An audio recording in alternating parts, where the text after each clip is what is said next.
রাজ্যে সতর্কতামূলক ব্যবস্থা আছে, রাজ্যে নিশ্চিতভাবে আমার ধারণা ধরাও পড়ছে তার আস্তে আস্তে। তো এটা এটা বোধহয় বাংলাদেশের এই ঘটনার পরে আরো বেশি করে সতর্কতা অবলম্বন করা হচ্ছে, তার ফলে ধরা পড়ছে। আমি মনে করি জঙ্গি হোক বা অনুপ্রবেশকারী হোক, অন্যায়ভাবে যারা অন্য বিনা এতে এতে মানে কাগজপত্র দিয়ে আমাদের দেশে আসছে, তাদেরকে যে কোনো মূল্যে আটকাতে হবে, এটা ঠিক।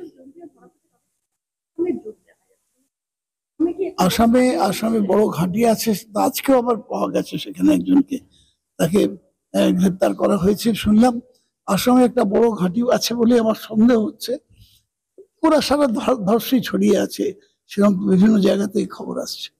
না, আমার মনে হয় সে যে কোনো দলই করুক না কেন, কোনো মানুষকে এইভাবে মারা হবে বা তাকে হুমকি দেওয়া হবে, আমি কোনোটাকে মনে করি না ঠিক। গণতান্ত্রিক দেশে এই ধরনের হওয়া উচিত না।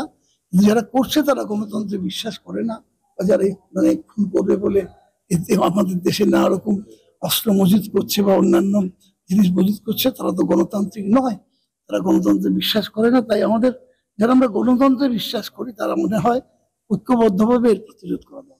বাংলাদেশে এরকম আমরা গত 10-15 বছর শুনিনি, এখন শুনছি। এখন যারা ক্ষমতা এসছে তারা মৌলবাদী চিন্তাধারা বিশ্বাস করে, তারা অনেক কিছুই করছে, মেয়েরা বাজারে যাবে না, হ্যান ত্যান নানা ধরনের ফতোয়া জারি হচ্ছে। আমার মনে হয় না এই বাংলার মানুষ অত্যন্ত চিন্তাশীল, তাদের সংস্কৃতি তারা নিশ্চিতভাবে ভুলে যাবে না। এই শাসন কখনো বাংলাদেশে প্রতিষ্ঠিত হতে পারবে না, আমি বিশ্বাস করি না, আমার ব্যক্তিগত বিশ্বাস এটা।